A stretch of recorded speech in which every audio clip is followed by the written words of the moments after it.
কবিতা একদিন যদি। কবি শিশির চন্দ, কণ্ঠে আমি সুশান্ত কুমার মণ্ডল। ধরুন একদিন যদি পট করে মরে যাই, না মরবই এমনটা বলছি না, বলছি ধরার কথা। মাথার চারপাশে কত কিছুই তো উড়ে বেড়ায়, কটাকেই বা ধরতে পারি। বেশিরভাগই চুটকি মেরে বেরিয়ে যায় থাবা ফসকে। তাই বলছি, ধরুন একদিন যদি মরে যাই পট করে, কতটা শোক নেমে আসতে পারে পরিবারে। ঠিক শোক কি, নাকি আঘাত? অবলম্বনহীন হবার আঘাত, অর্থনৈতিক অসচ্ছলতার আঘাত। অফিসের সহকর্মীরা ভাববেন আজ এমনি আসেননি বোধ হয়, হয়তো শরীরটা একটু খারাপ হয়েছে, বা হয়তো বাড়ির কোনো জরুরি কাজ আছে, ব্যাংকে যেতে হয়েছে, বা ছেলের স্কুলে যেতে হয়েছে কোনো কারণে। ওরকম তো হাজারো ঝামেলা লেগেই থাকে সব বাড়িতে। আচ্ছা, আজ ওনাদের বিবাহ বার্ষিকী নয় তো? তাই দুটিতে মিলে সিনেমায় গেছেন।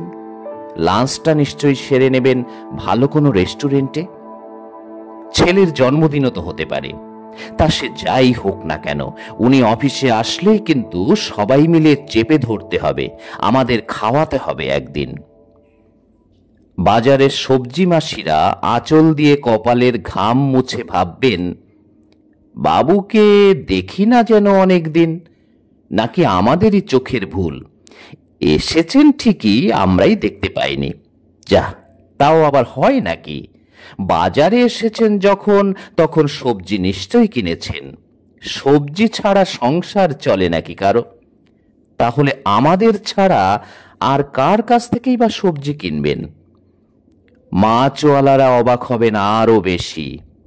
ঘুরে ফিরে যে দু চারটি দোকান থেকে দরদাম ছাড়াই মাছ কিনতাম, মাছ কাটার সময় ওরা আমাকে চা খাওয়াতো। টুকটাক বাক্যালাপে আমিও ওদের পরিবারের খবর নিয়ে নিতাম।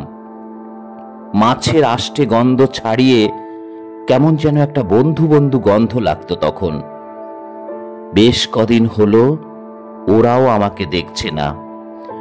টাকা পয়সার হিসেব বুঝে নিতে নিতে ওরাও কি ঘাড় উঁচু করে খোঁজেনি আমাকে বাজারের ভিড়ে? ভাবেনি হয়তো বেড়াতে গেছি কোথাও? তারপর হয়তো কোনো এক শালিকের দুপুরে বেজে উঠবে সেই পরিচিত রিংটোন, দাঁড়িয়ে আছো তুমি আমার গানের ওপারে। হয়তো ফোনটা ধরবে সদ্য নিঃসঙ্গ আমার প্রেয়সী, হয়তো পিতৃহীন আমার একমাত্র ছেলে। টুকরে আসা কান্না জানিয়ে দেবে, আমি নেই, আমি নেই, আমি নেই, আর নেই।